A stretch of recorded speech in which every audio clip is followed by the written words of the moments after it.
സംവിധായകൻ ഷാഫി അന്തരിച്ചു. തലച്ചോറിൽ രക്തസ്രാവം ഉണ്ടായതിനെ തുടർന്ന് ഒരാഴ്ച മുൻപ് സ്വകാര്യ ആശുപത്രിയിൽ പ്രവേശിപ്പിച്ച ഷാഫി 7 ദിവസമായി അതീവ ഗുരുതരാവസ്ഥയിലായിരുന്നു. രാത്രി 12:30യോടെയായിരുന്നു അന്ത്യം. സംസ്കാരം ഇന്ന് വൈകിട്ട് 4-ന് നടക്കും. വിശദാംശങ്ങളുമായി കൊച്ചിയിൽ നിന്ന് അർച്ചന ചേരുന്നുണ്ട്.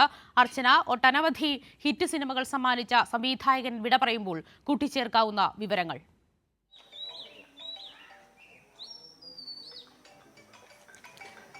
തീർച്ചയായും മലയാളികൾക്ക് ഏറെ ജനപ്രിയ ചിത്രങ്ങൾ സമ്മാനിച്ച ഒരു സംവിധായകനാണ് വിടവാങ്ങുന്നത്. ഇന്നലെ 12:30 കൂടിയാണ് അദ്ദേഹത്തിൻ്റെ അന്ത്യം.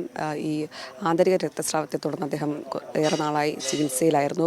ഈ കഴിഞ്ഞ 16-നാണ് അദ്ദേഹത്തെ സ്വകാര്യ ആശുപത്രിയിൽ പ്രവേശിപ്പിച്ചത്. തുടർന്ന് ആരോഗ്യസ്ഥിതി ഗുരുതരമാകുകയായിരുന്നു. കഴിഞ്ഞ കുറച്ച് ദിവസങ്ങളായി അദ്ദേഹം വെന്റിലേറ്ററിൻ്റെ സഹായത്തോടെ ചികിത്സ പുരോഗമിക്കുകയായിരുന്നു. അതിനിടെ ആശ്വാസമായ വാക്കുകൾ തേടിയെത്തുമെന്ന് കരുതിയിരുന്നു. എന്നാൽ സിനിമാ ലോകത്തെ ഒന്നടങ്കം ഇത്തരത്തിൽ വിഷമത്തിലാഴ്ത്തിയാണ് അദ്ദേഹത്തിൻ്റെ വിടവാങ്ങൽ വാർത്ത വരുന്നത്. നമ്മളിപ്പോൾ ഉള്ളത് അദ്ദേഹത്തിൻ്റെ എളമക്കരയിലെ വീട്ടിലാണ്. ഇവിടെ ഇപ്പോൾ മൃതദേഹം എത്തിച്ചിട്ടുണ്ട്. രാവിലെ ഏകദേശം 9 മണി മുതൽ 12:30 വരെയാണ് പൊതുദർശനത്തിനുള്ള ക്രമീകരണങ്ങൾ ചെയ്തിരിക്കുന്നത്. അതിന് മുന്നോടിയായി വീട്ടിൽ ആളുകൾക്ക് കാണാൻ ഉള്ള ക്രമീകരണങ്ങളും പൂർത്തിയാക്കും. 9 മണി വരെ വീട്ടിലായിരിക്കും പൊതുദർശനം. അതിനുശേഷമായിരിക്കും ഈ മണപ്പാട്ടിൽ പറമ്പിൽ, അതായത് കൊച്ചിൻ സഹകരണ ബാങ്കിൻ്റെ മണപ്പാട്ടിൽ പറമ്പിലെ ഹാളിൽ പൊതുദർശനം ക്രമീകരിച്ചിരിക്കുന്നത്. അതിനുശേഷം 4 മണിയോടെയാണ് സംസ്കാര ചടങ്ങുകൾ. അത് കലൂർ ജുമാ മസ്ജിദിൽ 4 മണിയോടെ സംസ്കാര ചടങ്ങുകൾ നടക്കും. എന്തായാലും മലയാളികളെ സംബന്ധിച്ച് ഒട്ടനവധി ജനപ്രിയ ചിത്രങ്ങൾ സമ്മാനിച്ചൊരു സംവിധായകനാണ്. 2021-ലാണ് അദ്ദേഹം 2001-ലാണ് അദ്ദേഹം മലയാള സിനിമാ രംഗത്തേക്ക് കടക്കുന്നത്. വൺ മാൻ ഷോ എന്ന ചിത്രത്തിലൂടെയാണ് അദ്ദേഹത്തിൻ്റെ സിനിമാ മേഖലയിലെ ആരംഭം.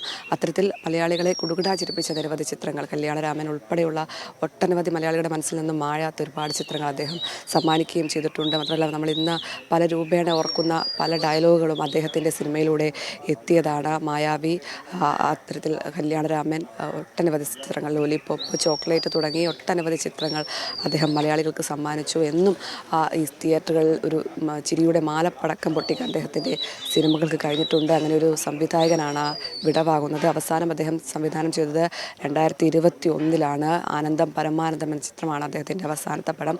അങ്ങനെ കുട്ടിക്കാലം മുതൽ സിനിമയുമായി ബന്ധപ്പെട്ട് ഇടപഴകിയ ഒരു ആൾ കൂടിയാണ്. കാരണം സിനിമാ മേഖലയുമായി ബന്ധപ്പെട്ട് നിരവധി ആളുകൾ അദ്ദേഹത്തിൻ്റെ ഈ സിദ്ദിഖ് അദ്ദേഹത്തിൻ്റെ അമ്മാവനാണ്, റാഫി അദ്ദേഹത്തിൻ്റെ സഹോദരനാണ്. അങ്ങനെ സിനിമാ മേഖലയെക്കുറിച്ചും സിനിമയെക്കുറിച്ചും ചെറുപ്പം മുതൽ അദ്ദേഹം കേട്ടു വളർന്നതാണ്. അങ്ങനെയാണ് ഈ സിനിമയോടുള്ള താല്പര്യവും പിന്നീട് ഈ സിനിമാ രംഗത്തേക്ക് എത്തുന്നതും. എളമക്കരയിലെ വീടിനെ സംബന്ധിച്ച് പറയുകയാണെങ്കിലും അദ്ദേഹത്തിൻ്റെ ഒരു സ്വപ്ന ഭവനമാണ് ഈ വീട്. കാരണം ഉമ്മ പറഞ്ഞതിൻ്റെ അടിസ്ഥാനത്തിലാണ് ഇങ്ങനെ ഒരു വീട് വെക്കുന്നത്. ആദ്യം ഒരു ചെറിയ വീടെന്ന സ്വപ്നമായിരുന്നു അദ്ദേഹത്തിൻ്റെ. പിന്നീട് ആ വീട് പോലും വലുപ്പമായതോടെ ഉമ്മ അപ്പോഴേക്കും നഷ്ടപ്പെടുകയും ചെയ്തിരുന്നു. അങ്ങനെ ഉമ്മയുടെ ഓർമ്മകളാണ് ഈ വീടെന്ന് അദ്ദേഹം എപ്പോഴും പറയും. ആ വീട്ടിലാണ് അദ്ദേഹത്തിൻ്റെ മൃതദേഹം ഇപ്പോഴുള്ളത്.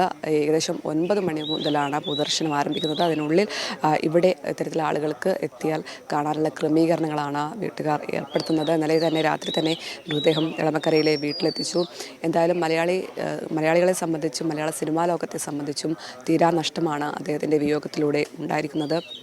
റാഫി മെക്കാട്ടിൻ കൂട്ടുകെട്ടിലൂടെ അദ്ദേഹം അസിസ്റ്റൻ്റായി തുടങ്ങിയതാണ്. അവിടെ നിന്നാണ് അദ്ദേഹത്തിൻ്റെ സിനിമാ ജീവിതത്തിലേക്കുള്ള പടി എന്ന് വേണമെങ്കിൽ പറയാം. അത്തരത്തിൽ പിന്നീട് 15ഓളം ചിത്രങ്ങൾ അദ്ദേഹം ചെയ്തിട്ടുണ്ട്. തമിഴിൽ ഒരു മജ്ജ എന്ന സിനിമയും ചെയ്തിട്ടുണ്ട്. അങ്ങനെ ഒട്ടനവധി ചിത്രങ്ങൾ അദ്ദേഹത്തിൻ്റെ കൈകളിൽ നിന്നും നമുക്ക് കിട്ടി. മാത്രമല്ല, ഓരോ ചിത്രങ്ങളും മലയാളികളുടെ ഹൃദയത്തിൽ അടയാളപ്പെടുത്തുന്നതാണ്. മാത്രമല്ല, എന്നും നമ്മൾ ഓർത്തു വെക്കുന്ന ഒട്ടനവധി ചിത്രങ്ങളാണ് അതിൽ പ്രധാനപ്പെട്ടത്. എന്നും, അതായത് നമ്മളിന്നും സോഷ്യൽ മീഡിയയിലൊക്കെ പലപ്പോഴും ട്രോളായി കാണുന്നതൊക്കെ അദ്ദേഹത്തിൻ്റെ സിനിമയിൽ നിന്നുള്ള ഈ സംഭാഷണങ്ങളൊക്കെയാണ്. അത്തരത്തിൽ മലയാളികൾ ഉള്ളിടത്തോളം കാലം അദ്ദേഹത്തിൻ്റെ സിനിമകൾ നിലനിൽക്കുമെന്ന കാര്യത്തിൽ യാതൊരു സംശയവുമില്ല. അദ്ദേഹത്തിൻ്റെ സിനിമകൾ കാണാത്ത മലയാളികൾ പോലും വളരെ ചുരുക്കമായിരിക്കും. അത്തരത്തിൽ അടയാളപ്പെടുത്തി, അതായത് മലയാളികളുടെ ഹൃദയത്തിൽ അടയാളപ്പെടുത്തിയ ഒരു സംവിധായകനാണ് വിടവാകുന്നത്. ഇത് മലയാള സിനിമാ ലോകത്തിന് വലിയ നഷ്ടം തന്നെയാണ്. സഹോദരൻ റാഫിയുടെയും അമ്മാവൻ സിദ്ദിഖിന്റെയും പാത പിന്തുടർന്ന് സിനിമയിലെത്തിയ ഷാഫിയും ചിരിയുടെ ട്രാക്കിലാണ് വിജയം കണ്ടത്.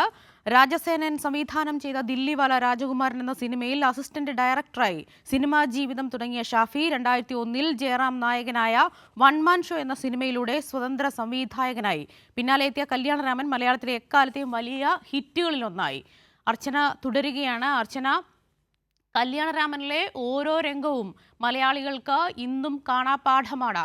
അതാണ് ഒരു സംവിധായകന്റെ മികവ് പുലർത്തുന്ന ഒട്ടനവധി ചിത്രങ്ങൾ കൂടി. അതിലൊന്നുകൂടിയാണ് ഈ കല്യാണരാമൻ. എങ്ങനെയാണ് അദ്ദേഹത്തിന്റെ മലയാള സിനിമകളെ,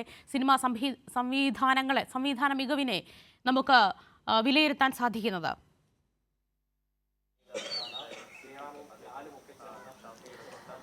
തീർച്ചയായും ഈ സിനിമകളെല്ലാം തന്നെ വർഷങ്ങൾക്ക് മുൻപേ ഇറങ്ങിയ സിനിമകളാണ്. എന്നാൽ ഇന്നും ഒരു പുതുമയോടെ മലയാളികൾ ആ ചിത്രത്തെ കാണുന്നു എന്നതാണ് ഏറ്റവും പ്രധാനപ്പെട്ടത്. കാരണം അത്രമാത്രം മലയാളികൾക്കിടയിലൂടെ ഒരു സഞ്ചരിക്കുന്ന സിനിമകളാണ് അദ്ദേഹത്തിൻ്റെ കൈകളിലൂടെ പിറന്നത്. അങ്ങനെ മലയാളികൾ ഉള്ളിടത്തോളം കാലം അദ്ദേഹത്തിൻ്റെ സിനിമകൾ എന്നും നിലനിൽക്കുന്നതാണ്. കാരണം അത്രമാത്രം മികച്ച ജനപ്രിയ ചിത്രങ്ങളാണ് മലയാളികൾക്ക് സമ്മതിച്ചത്.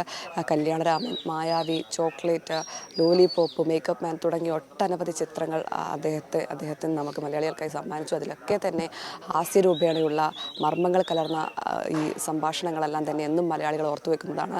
നമ്മുടെ നിത്യജീവിതത്തിൽ പോലും നമ്മളെപ്പോഴും നമ്മുടെ സംഭാഷണങ്ങളെ കടന്നു വരുന്ന സംഭാഷണങ്ങളാണ് അദ്ദേഹത്തിൻ്റെ സിനിമകൾ. അതെല്ലാം അദ്ദേഹത്തിൻ്റെ ചിത്രങ്ങളിലാണ് എന്നത് മലയാളികളൊന്നും മറക്കാത്തതാണ്. അങ്ങനെ ഒരുപാട് മലയാളികൾക്ക് ജനപ്രിയ ചിത്രങ്ങൾ സമ്മാനിച്ച ഒരു സംവിധായകനാണ് വിടവാങ്ങുന്നത്. സിനിമാ ലോകത്ത് അദ്ദേഹത്തിൻ്റെ കയ്യൊപ്പ് ചാർത്തിയെന്നതിൽ യാതൊരു സംശയവുമില്ല.